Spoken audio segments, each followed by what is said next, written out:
धमक्या दिल्या तर नेस्तनाबूत करून टाकू. सीएम देवेंद्र फडणवीसांकडून ओपन चॅलेंज. कर्जमाफीबाबतही महत्त्वाचं बोलले. सरला बेटाचे महंत रामगिरी महाराज यांना अनेकदा जीवे मारण्याच्या धमक्या मिळाल्या आहेत. त्यांनी केलेल्या वक्तव्यामुळे महंत रामगिरी महाराज यांच्या विरोधात गुन्हे देखील झालेले आहेत. त्यांना सोशल मीडियाच्या माध्यमातून धमक्या मिळाल्या आहेत. महंत रामगिरी महाराजांना मिळणाऱ्या धमक्यावरून मुख्यमंत्री देवेंद्र फडणवीस यांनी आक्रमक भूमिका घेतली आहे. आता धमकी देण्याचं काम केलं तर नेस्तनाबूत करून टाकू असा इशारा मुख्यमंत्री देवेंद्र फडणवीस यांनी दिला आहे. श्री संत सद्गुरू योगीराज गंगागिरीजी महाराज यांच्या 179व्या अखंड हरिनाम सप्ताह आयोजित करण्यात आला. या पवित्र सोहळ्यात मुख्यमंत्री देवेंद्र फडणवीस यांनी उपस्थितांशी संवाद साधला. मुख्यमंत्री देवेंद्र फडणवीस यांनी म्हटलंय, आता जगाने मान्य केलंय की युरोपसारखे देश अस्तित्वात नव्हते. त्यावेळी तेथील लोकांना संस्कृती, विचार, भाषा माहीत नव्हते. त्यावेळी आपल्या देशात विकसित संस्कृती होती. त्यावेळी खऱ्या अर्थानं लोकांना संस्कार देत होतो. तेच हरिनामाचा पाठ होता.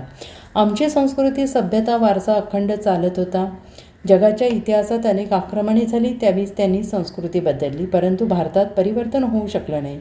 भारतावर आक्रमण होणे कोणताही परिणाम झाला नाही. वारकरी, हरिनाम, सनातन हिंदू परंपरा यामुळे कोणताही आघात झाला नाही. आक्रमणानंतरही देश, धर्म, विचार बदलला नाही. आक्रमण केल्याने किल्ले जिंकले, मंदिरे तोडली, परंतु मनातील ईश्वराचं स्थान बदलू शकत नाही. समाजाचं अभिसरण केलंय, त्यामुळे कोणी आम्हाला मानसिक गुलाम करू शकलं नाही. हरिनामाचा गजर कोणी थांबवू शकलं नाही. संतांची परंपरा थांबवू शकली नाही. आपल्या सर्वांना आश्वस्त करतो, शिंदे साहेबांनी देखील या ठिकाणी सांगितलेलं आहे, काही लोक आमचे सद्गुरू रामगिरी महाराजांकडे ही धमक्या पाठवतात. त्यांना मी सांगून देऊ इच्छितो, अशा प्रकारे धमकी देण्याचं काम कोणी केलं तर त्याला नेस्तनाबूत करून टाकू. आम्ही केसाला देखील धक्का लागू देणार नाही. केसालाही धक्का लागू देणार नाही, लक्षात ठेवा.